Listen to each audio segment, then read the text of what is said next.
Morning, everyone. Thank you so much for being here, sticking around, coming around. We are checking out. Oh, I gotta switch my headphones. Gotta put my headphones on. We are checking out the band Mogwai. Mogwai. Isn't that from Gremlins? Also, isn't that a character? When I was like, I don't know, way too young, I saw parts of Gremlins.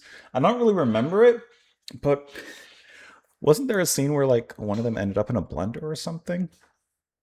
Anyways, we are giving this track a listen. Take Me Somewhere Nice. This is coming off their third studio album, Rock Action, released in 2001.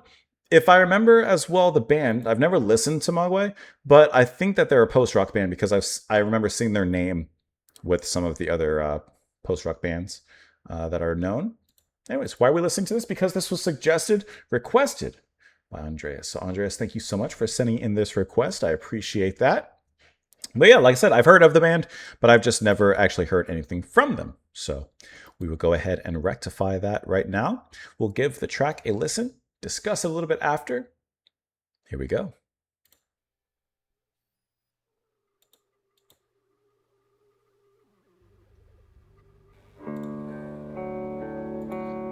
Oh, my volume is way too loud. There we go. Sorry about that. Had it all the way up.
Like how these melodies swirl around the drum fills.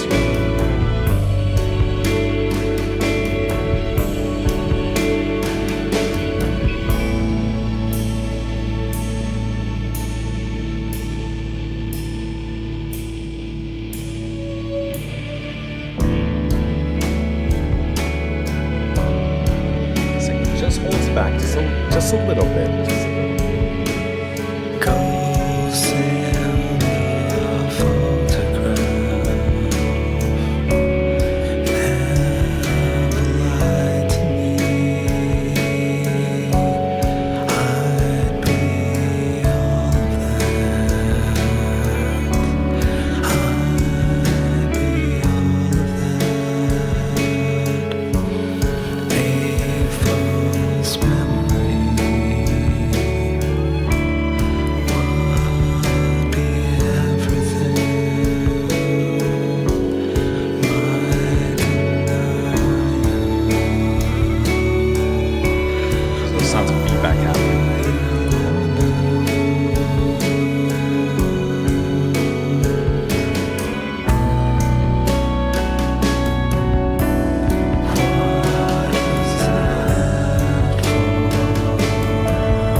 violin in here now.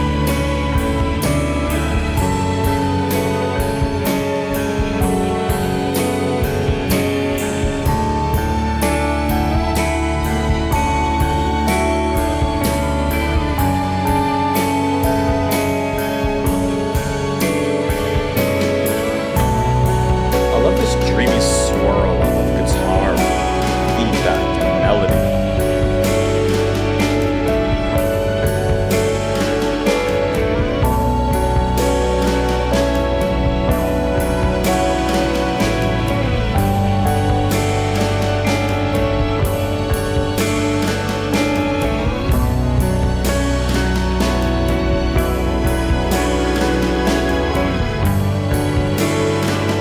Crunchy.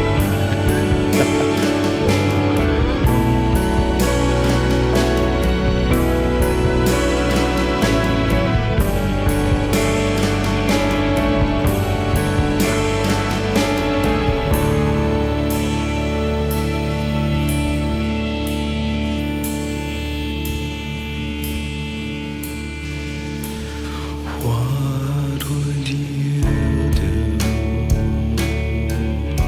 if you saw spaceships over Glasgow? Would you feel every aircraft? Every camera is a wish that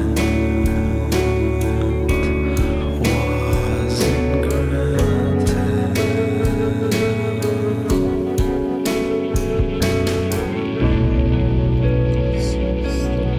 It's like destruction. What was that for?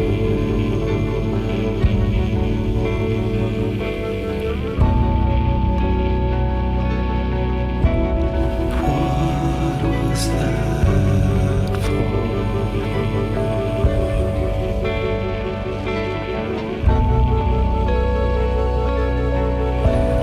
Try to be try to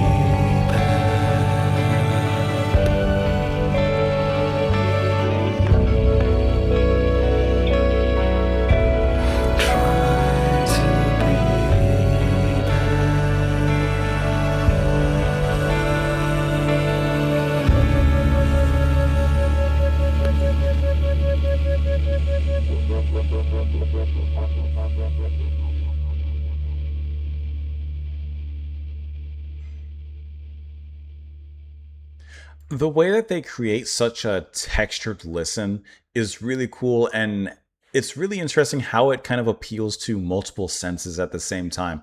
Like, obviously, yes, we're listening to music, so it appeals to our sense of hearing, but there's something very tangible about the music, and I think it's because of the depth, and there is a depth of textures and, of course, sounds and stuff. And of course, this is very typical of the post-rock genre, but still, the way that they do it is very, very elegant as well, especially the use of strings later on in the back half of the track. But it's really cool how it begins from something so simple, just a few guitar notes, a few melodies, soft sung vocals, pretty much hushed, almost taken by the tide of the music.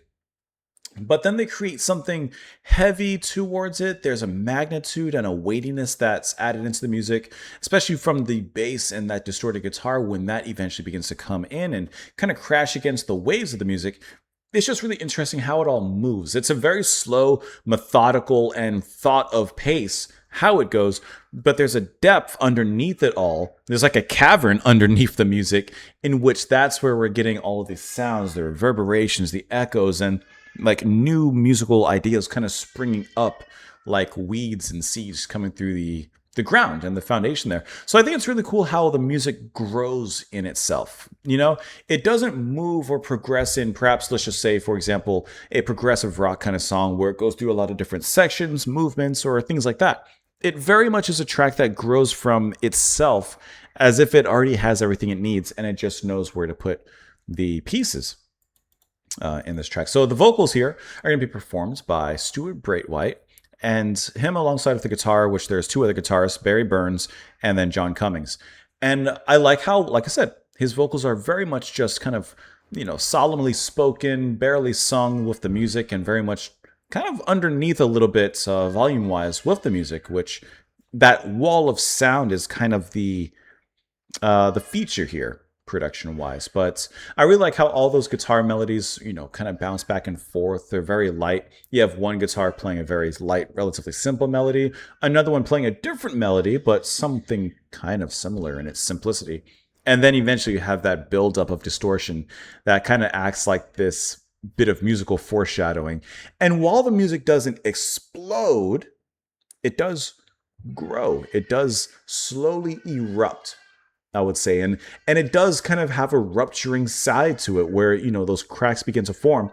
And eventually the music breaks through, kind of like when we, of course, get towards the end here. And it does so in like a dreamy way.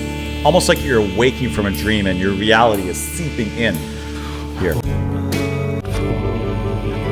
I was trying to get there. This is the big climax here. And so I like how it does that in a very controlled manner and never giving into itself too much, if that makes sense. I think that it keeps it very restrained and controlled with all the subtleties and the direction that the music takes. I also really like the way that Martin Bullock on the drums handles his drumming because of the way the fills are performed. From a certain point in this track, the fills are constant in the way that they move with the, with the music. The rhythm isn't just a 1 2 1 2. It's ba do da da ga ga ga ga bum ding ga do ga ga ga ga.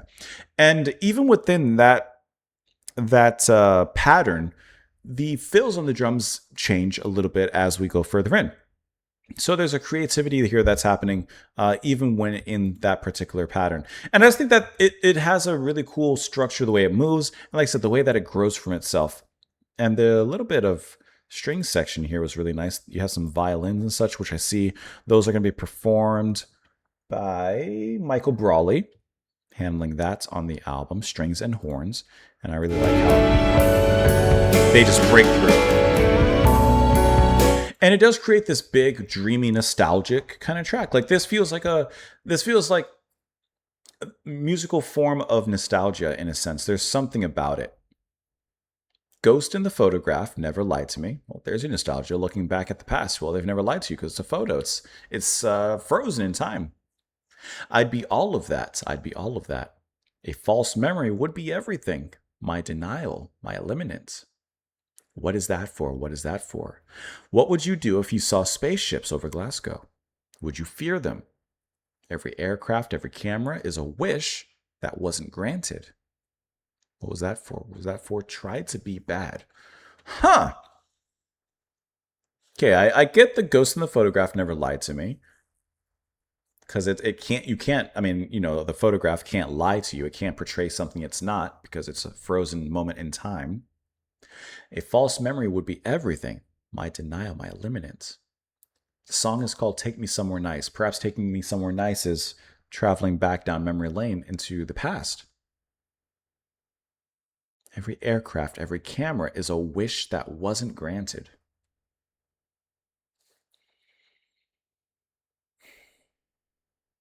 Allow me to click on some of these annotations and perhaps read a little bit about this because I'm not sure what it's about. It's a song that represents how we wish to be in a better place in our life when we feel so down, so weak and pathetic.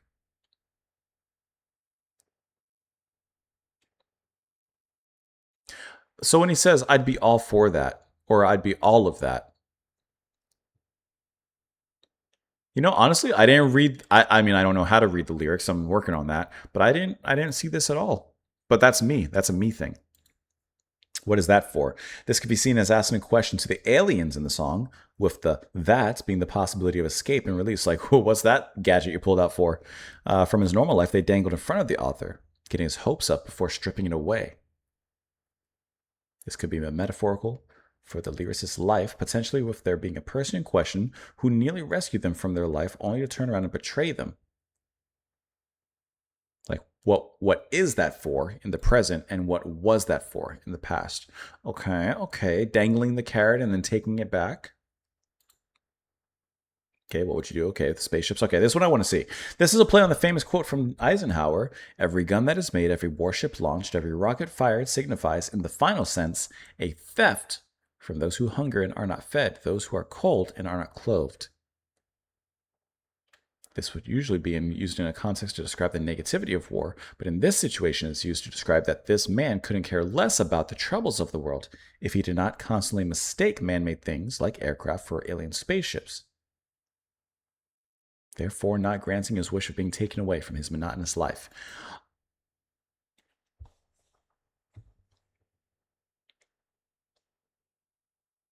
Honestly, that didn't really help clear it up for me. It's honestly probably a me thing. Maybe it's the way that the band writes. And since I haven't heard the band, I have to kind of acclimate myself into their style of writing and into their world. Kind of like, for example, I had to do with Frank Zappa. Like, I didn't understand Frank Zappa. I had to acclimate myself with him. Sounds good, though. Let me know what you guys thought. Of course, down below in the comment section. I hope that you enjoyed this dreamy attraction. Thank you so much once again, Andreas, for the recommendation, for sending the request. Hope you guys enjoy the rest of your day. And I'll see you later. Watch out for the aliens. Bye.